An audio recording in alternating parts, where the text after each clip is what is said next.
Imagine a figure, someone spoken of in hushed tones, Hmm.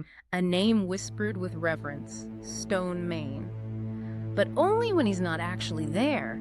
Who is this guy? Yeah, he's one of those figures deliberately wrapped in mystery, isn't he? You feel his impact, you hear the stories, but the man himself, he stays elusive, almost on purpose, it feels like. Totally. And today we're going to do a deep dive, try and pull back that veil a little. Where did he come from? What were those moments, those maybe painful moments that completely changed his path? Get inside his head a bit too. Right, explore his inner world and figure out why this quiet, almost unseen presence became such a powerful legend. So let's start right at the beginning then. The sources say his birth name was Tyren Henvar, and he made a very conscious choice to walk away from it, and crucially from his family. Yeah, and it wasn't just like moving out, it was a real severing, a clean break. And when you look at how the sources describe his parents, you start to get why he felt that need to escape. He was caught between these polar opposites. On one side, his human father, described as stern, cruel, obsessed with dominance. Almost pathologically so. Maybe thought he was toughening him up, but yeah. Yeah. Sounds like he just inflicted a lot of damage. Definitely oppressive control. It just breeds this deep mistrust of being dominated, you know? And then the complete opposite. His elven mother. Loving, yes, but the sources say intensely overbearing, smothering even. He was stuck right in the middle. Learned really young to distrust both extremes, the cruelty, but also how love itself could feel like a cage. Wow. So it sounds like that created this fundamental need in him for autonomy, for freedom to just be himself, define himself, without either of those forces crushing him. That's the core of it, I think. That need drove him to leave. And the sources really emphasize how he left silently. No big scene, no dramatic farewells, no letter. He just vanished. He just disappeared. Left the name, the title, the expectations, all that trauma behind. That silence. That feels really significant, doesn't it? Oh, it speaks volumes about the man he becomes. And instead of the family name, the crest, he chooses his own symbol, the lion. Etched into his cloak, tattooed on his skin even. That lion symbol is so powerful. It's not just random, it's a declaration. He's not taking his father's symbol, not his mother's lineage. He's saying, this is my identity, the one I forged. It's like a visual mark of taking control. This is me, because I chose it. Okay, so he leaves the name, the family, the painful stuff. What's next? What were the key things that really set him on the path he ends up walking? Well, the sources point to him getting recruited as a young man into the Ashen Vow. This was apparently a really selective, principled ranger group. They operated on the fringes, dealing with threats others wouldn't or couldn't. Sounds like, initially at least, it kind of lined up with his own developing code. Right, and this is where he meets Hunter Drayen, his assigned partner, and this relationship sounds absolutely central to everything. Oh, crucial is putting it mildly. Hunter's set up as basically the complete opposite of Tyren. The sources paint Hunter as this natural killer, very physical, doesn't overthink things, Yeah. just direct, brutal. So right away, you've got this massive philosophical clash brewing. Tyren, maybe because of his own past trauma, needs understanding first, justice before violence. And Hunter's all about efficiency, swift, cold endings. Yeah, the sources say their ideas were constantly banging against each other. They were partners, sure, but on a core level, they were worlds apart. And that tension just builds and builds until it snaps on one specific mission. The one with the corrupted noble. That's the one. It's highlighted as the turning point, the break that couldn't be fixed. This noble was accused of awful things, and Tyren, sticking to his code, insisted they bring him in, give him some kind of trial, some process. He believed in accountability, doing things the right way, not just the fastest way. But Hunter wasn't having any of that. Not even close. Hunter just saw a threat that needed removing. The sources describe his actions as immediate, cold-blooded. He didn't wait, didn't listen to Tyren's plea for process. He just executed the guy right then and there. Wow. Just cold steel, no discussion. The sheer brutality of it, the complete lack of regard for anything but ending it. That's what shattered things for Tyren. That moment was it, the absolute end.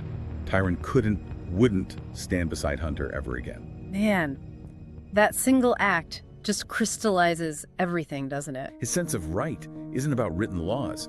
He saw how easily those could be twisted by guys like Hunter. It's deeper, instinct, hard-won experience. The sources mention his scars too, not just physical marks from fights. No, they're described almost like reminders. They tell the story of what it costs to stand firm. Keeping the peace, maintaining that balance he's looking for, requires confrontation. Those scars are like the physical proof that fighting chaos leaves its mark on you. But the sources make a really key distinction. Yes. Crucially, he's never cruel. He might be intimidating, silent, seem distant maybe, but his actions are driven by a moral compass, not malice, not a desire to inflict pain. That's a really powerful point. It's controlled intensity, disciplined. And speaking of control and maybe subtle defiance, let's talk about that fascinating detail, the hand-rolled joints he smokes. Ah, yes. This is one of those little character things that just makes him feel real, and the sources give it real weight. It's presented less as just a habit and more like a ritual, symbolizing equilibrium for him. A ritual? How's that? Well, think about the description. You never see him light it or roll it. It just sort of appears, already burning slow and steady.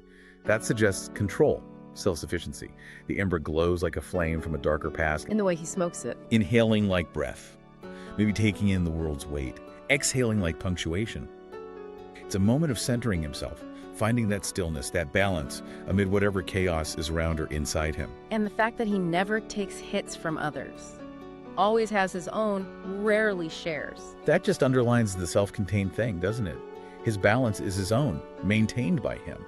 So when he does rarely share, it must mean something significant, a moment of unexpected trust maybe, and that little detail, the flick of the finished end, like Razor Ramon with a toothpick. It's such a specific, almost quirky detail. It is, but it adds another layer, right? It's this tiny, quiet act of defiance, a small personal punctuation mark in a personality that's otherwise so composed and silent. Okay, let's shift to another massive symbol, his greatsword Ashril.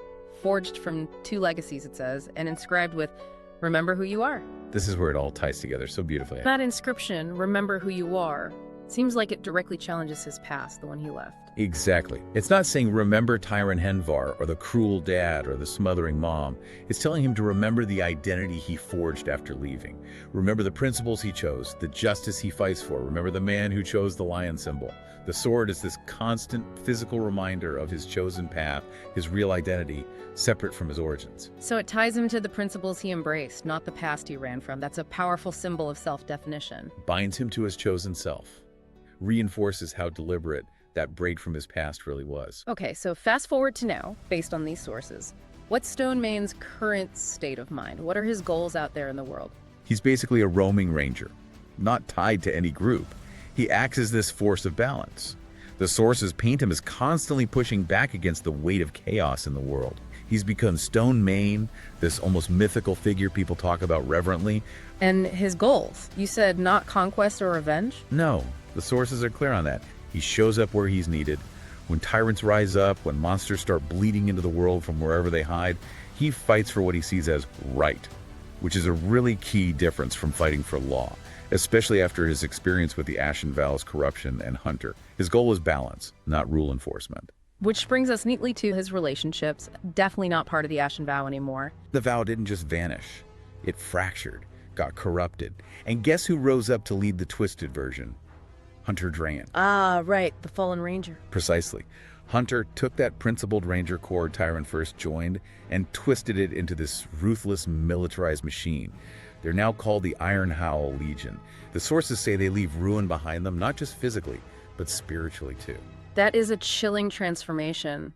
Okay, so pulling all this together, his origins, those key moments, his inner code, where he is now, what do the sources maybe hint at for Stone Main next? Well, he appears when tyrants get too powerful, when monstrous things happen. Given how Hunter is described as ruthless, destructive, both physically and spiritually, it seems pretty likely their actions are creating a lot of the very chaos Stone Main fights against. So his future path seems almost certainly going to put him on a collision course with his old partner, and the whole corrupted Legion Hunter now leads. The stage feels set for that, doesn't it? His legend keeps growing. The story of Stone Main is definitely not finished.